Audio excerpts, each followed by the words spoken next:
Welcome back, 12th graders, to the third chunk of Naughts and Crosses. I think you're already realizing what the weird situation is here. The Naughts, which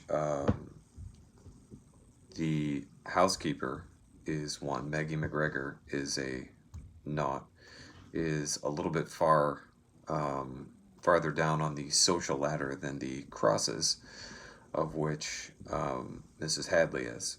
All right, so Maggie McGregor works for the Hadleys, and there's some inequality between these two groups of people. All right, that last scene was kind of brutal. So Kamal Hadley came home and was checking on Mrs. Hadley's story. So he kind of slyly asked Maggie how they did last night, what kind of time they had, and he quickly found out that Maggie and Mrs. Hadley were not spending time together, and that's why Mrs. Hadley received that slap across the face, is because Maggie didn't pick up on it quick enough. But the bigger issue is the social inequality between the Naughts. That's Maggie McGregor, and the Crosses, right? That's Mrs. Hadley. So here's chunk number 3, guys, coming up. That night, Maggie sat at the table sewing patches over the patches in Jude's school trousers. Maggie, I'm sure you're worrying about nothing, Ryan, her husband, sighed. Ryan, you didn't see the look on her face. I did. Maggie bit off the thread and picked up another patch. Jude's school trousers were more patch than original material. The phone started to ring. Maggie picked it up before the first ring had even died away. Hello? Maggie McGregor? That's right. Maggie's sewing fell unheeded to her feet. It's Sarah Pike here. Maggie couldn't help but notice the apology already in her voice. How are you, Sarah? Fine. Okay. Look, I've got some bad news. Maggie nodded slowly. I'm listening. Sarah gave an embarrassed cough before she continued.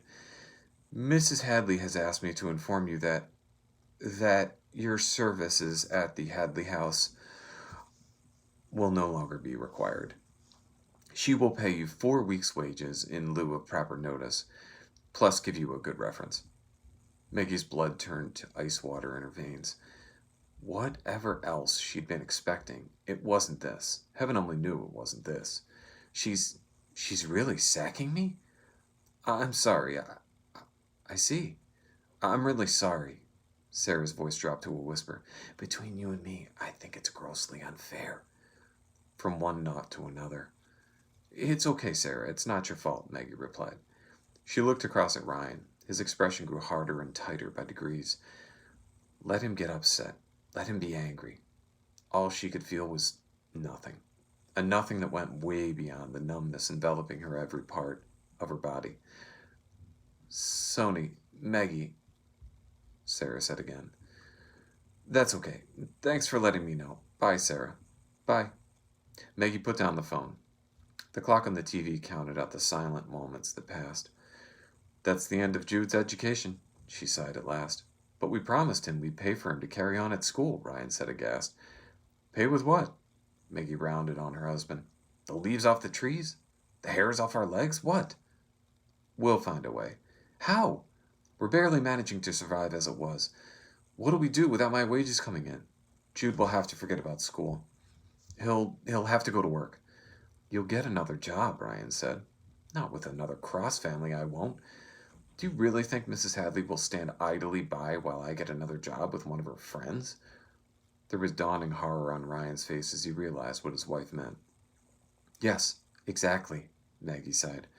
She stood up and moved to sit next to her husband on the old sofa in front of the fire. Ryan put his arm around her. They sat in silence for a long, long time. Ryan, we're in trouble, Maggie said at last. I know, Ryan replied. Maggie jumped to her feet, her expression hard and determined. I'm going to see her. What are you talking about? Ryan frowned.